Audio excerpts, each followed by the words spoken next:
Mes chers frères et sœurs,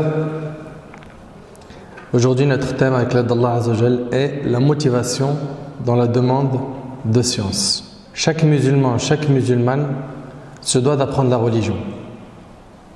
Chacun d'entre nous a besoin de connaître qui est-ce qu'il adore et comment est-ce qu'il doit l'adorer. Donc la science surtout de la croyance, la aqida, également la science du fiqh, de la jurisprudence. Et il n'y a pas que ces deux sciences. Il y a beaucoup de sciences religieuses qui sont très importantes et qui vont t'aider à mieux connaître ton Seigneur Azza wa Jal, à mieux l'adorer. Aujourd'hui, on parle de la motivation dans la demande de sciences religieuses pour une raison qui est simple. C'est que chaque année, en début d'année, donc vers septembre, les gens se précipitent, pas tous, mais on va dire une bonne poignée de gens de notre communauté se précipitent vers les instituts, les écoles, les mosquées pour prendre des cours, pour apprendre la religion. Beaucoup de gens ne veulent pas louper le train. Et ça, on le salue et ça fait plaisir. Surtout quand on voit que de plus en plus de jeunes ont une grande motivation pour apprendre la religion. C'est quelque chose de magnifique. On les voit motivés, ils ont soif, ils sont prêts à tout. Mais le souci, c'est qu'un grand nombre de gens motivés au départ, qui vont s'inscrire, qui vont faire les causes, qui vont faire ce qu'il faut pour mettre le pied à l'étrier et apprendre la religion, un grand nombre d'entre eux ne tiennent pas longtemps. Il s'inscrit en septembre, puis en novembre, il n'est plus là. En décembre, il arrête. Et là,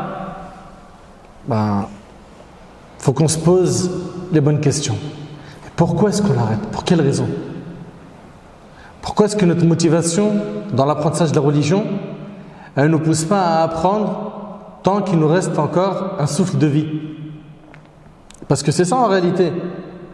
Chaque musulman, chaque musulmane se doit d'apprendre jusqu'à ce qu'il ou elle se retrouve dans sa tombe. Et on a des gens, non. 3-4 mois, il a vu 2 contrôles qui l'ont bousculé. La routine, le planning commence à durcir un petit peu. Et puis, Shaitan, qui fait bien son travail, et il abandonne. La motivation chez beaucoup de frères et sœurs se perd pour des raisons futiles. Ô toi qui désires apprendre la religion, sache que ce chemin-là, le chemin de talibul ilm, du demandeur de science, c'est un chemin qui demande beaucoup de patience, beaucoup de sacrifices. Tu devras te détacher de ces passions qui t'emprisonnent, qui t'empêchent d'aller vers l'ilm. Et il faudra que tu saches que tu vas rencontrer des difficultés dans ton chemin, dans le chemin de l'apprentissage. Tu vas rencontrer des contrôles, des fois des paroles qui vont faire mal à ton ego de la part de ton enseignant. Il va falloir que tu sois patient, que tu sois solide. Chaque objectif, pour qu'on le réalise, il nous faut quoi? De la patience. Allah tabaraka wa ta'ala, il nous dit dans le Coran wa bashshir as-sabirin, et fais la bonne annonce aux endurants. Et quand tu demandes aux gens, mais pourquoi est-ce que vous avez arrêté? Pourquoi tu as arrêté d'apprendre la religion? Tu étais bien, tu as trouvé un prof, tu as trouvé une école, tu as trouvé un shir, il y avait un imam qui te suivait, un demandeur de science. Pourquoi? Et là, on va entendre plein de réponses, et à chaque réponse, vous allez entendre un paquet d'histoires.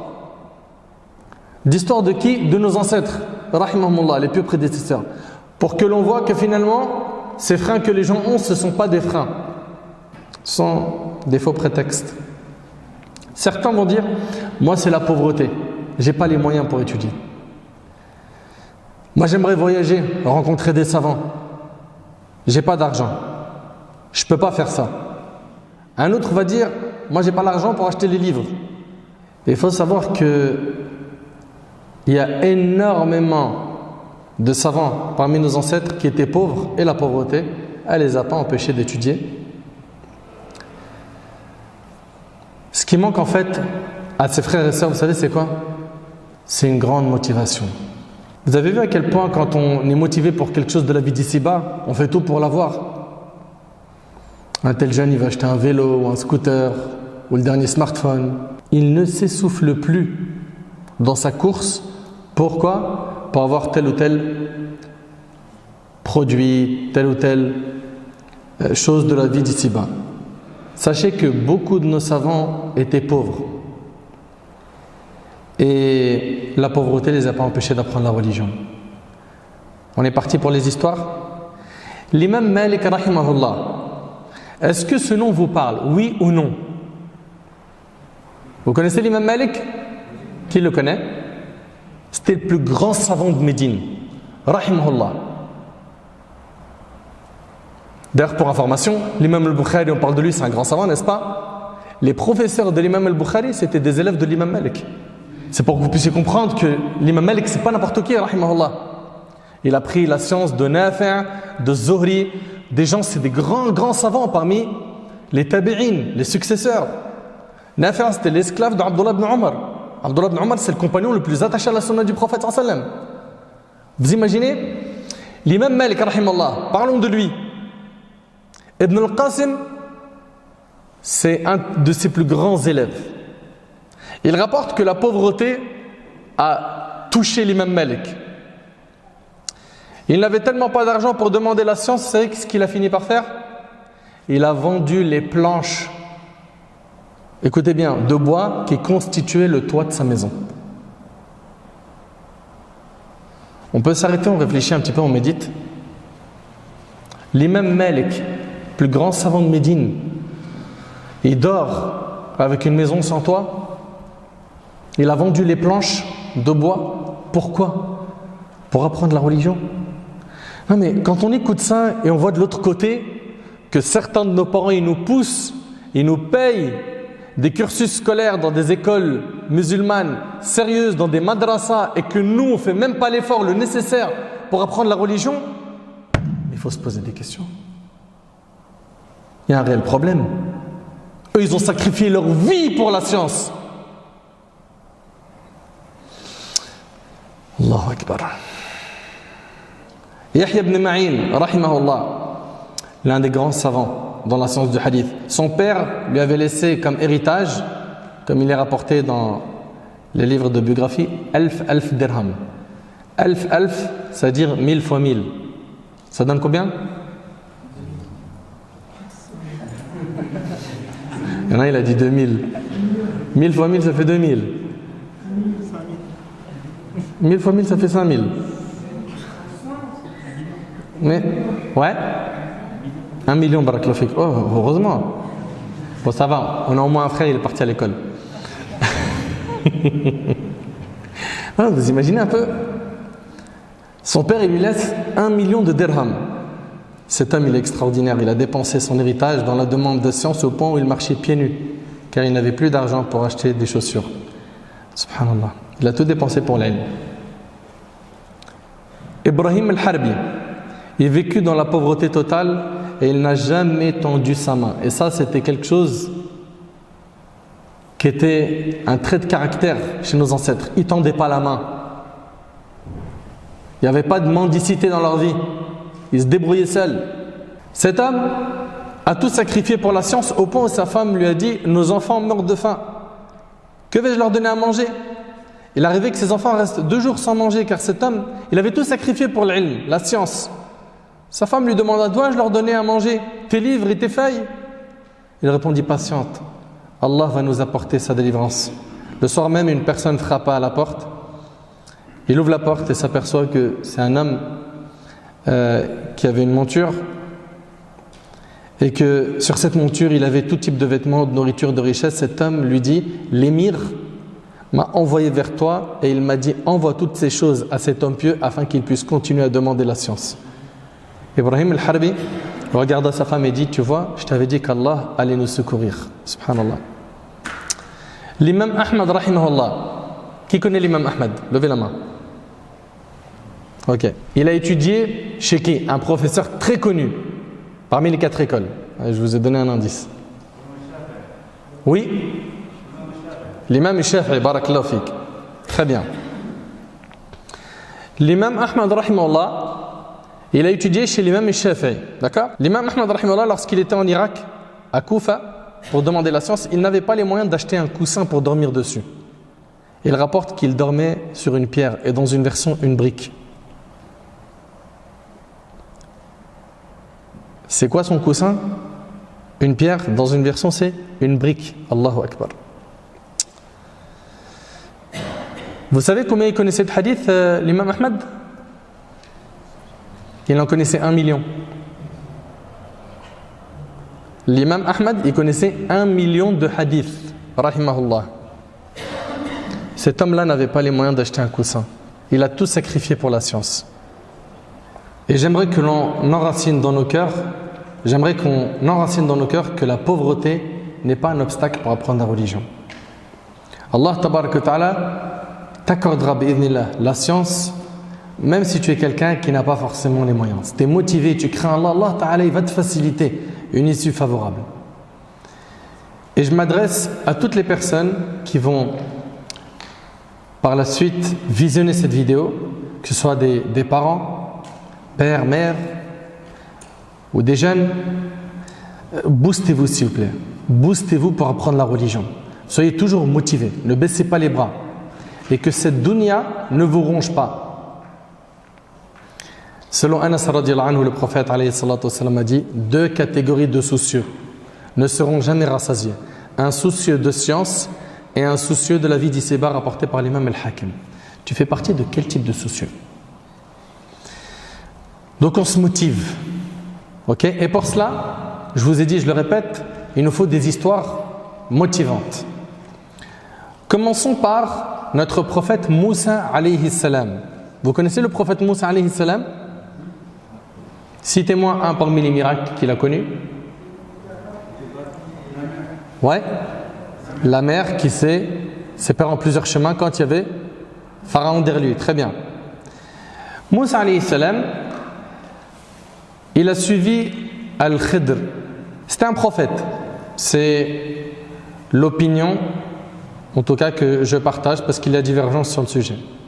Allah tabaraka wa ta'ala a dit dans Sourate Al-Kahf, قال له موسى هل أتبعك على أن تعلمني مما علمت رشدا.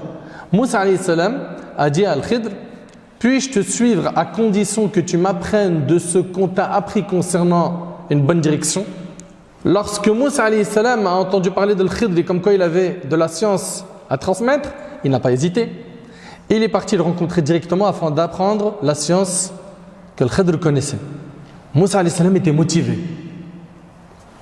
Notre prophète alayhi salatu wassalam, Allah azza wa jalla lui a ordonné de demander, écoutez bien, d'accroître sa science et non son argent. Dans le Coran, Allah tabaraka wa ta'ala dit wa qur rabbi zidni ilma. Dis, ô mon Seigneur, accrois mes connaissances. Il n'a pas demandé d'accroître son argent, accroître ses connaissances. Quant à Omar radiallahu anhu, il avait un voisin parmi les Ansar qui travaillait avec lui. Omar a dit à son voisin, un jour je travaille et toi tu vas demander la science auprès du prophète et après tu m'en informes et un jour tu travailles et moi je demande la science et à mon retour je t'informerai de ce qu'a dit le prophète. Omar lui a dit de cette manière on aura appris la science sans que le travail ne soit touché.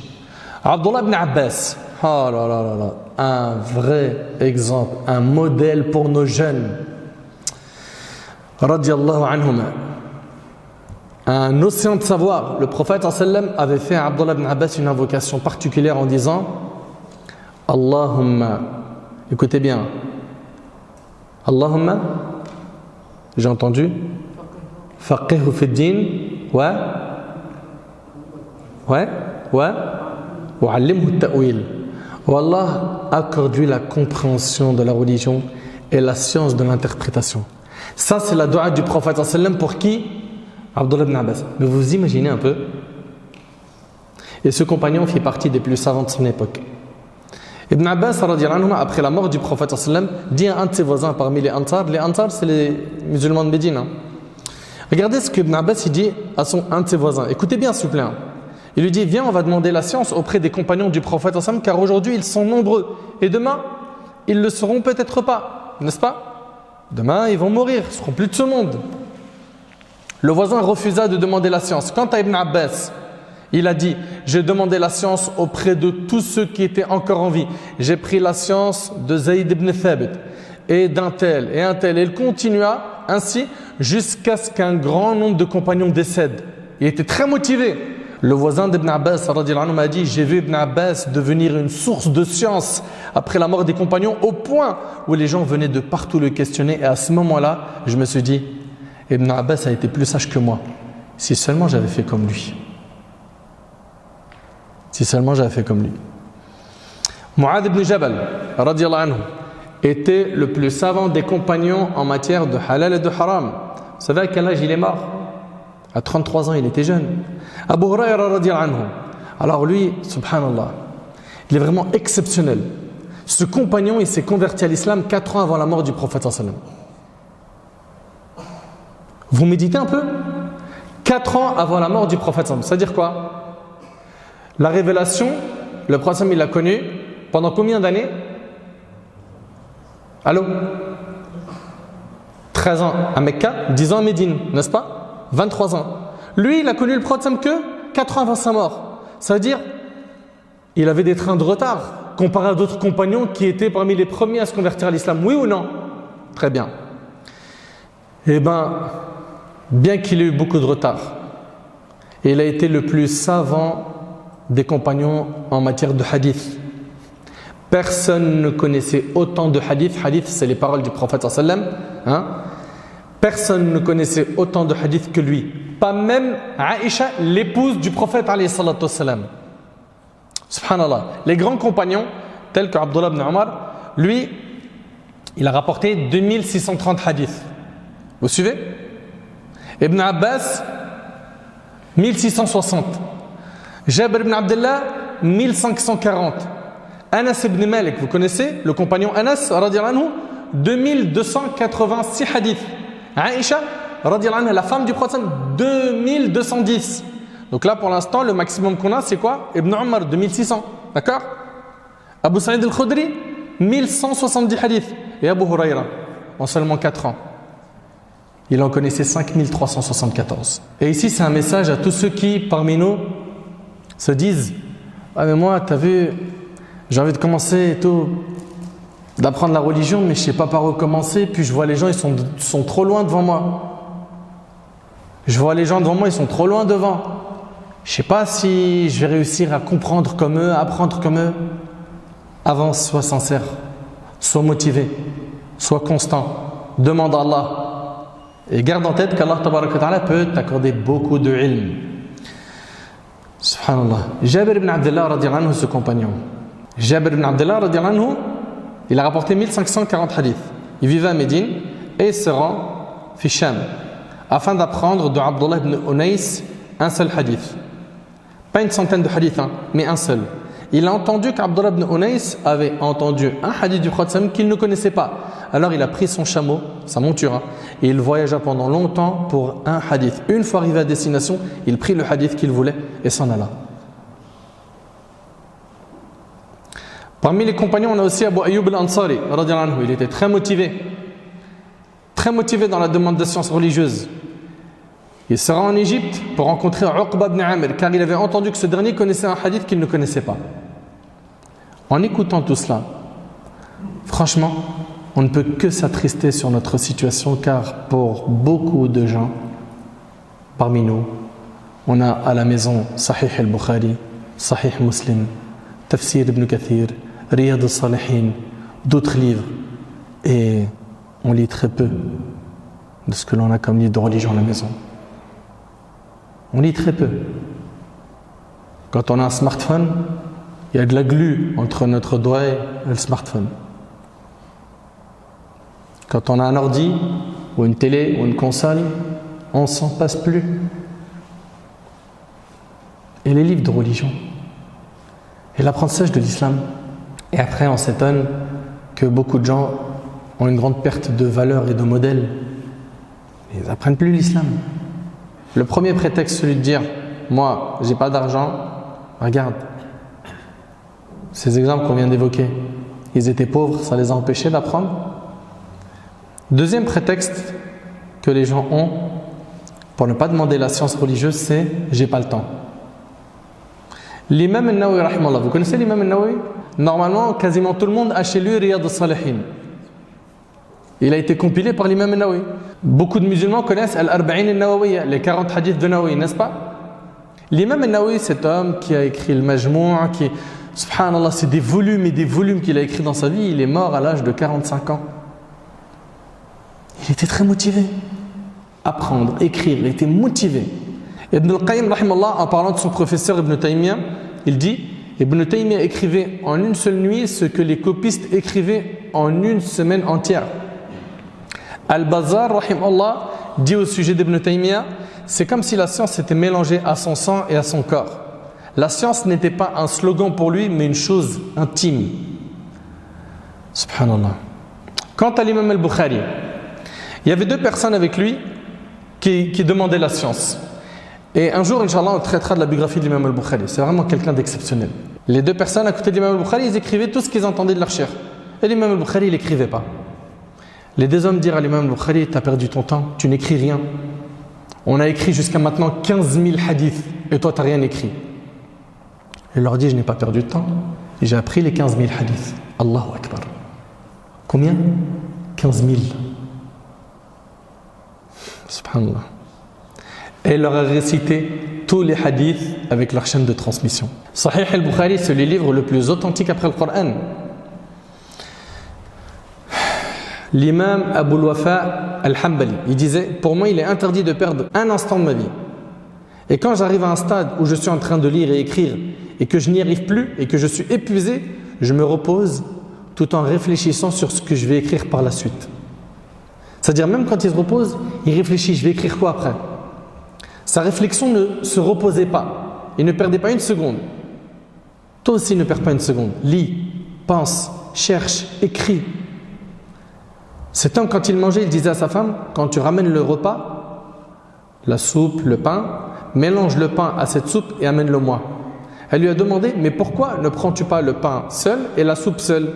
Il lui répondit: car l'écart de temps que je mets entre couper le pain, le tremper dans la soupe et le mâcher est trop grand, alors que je pourrais pendant ce temps perdu lire au moins 50 versets du Coran.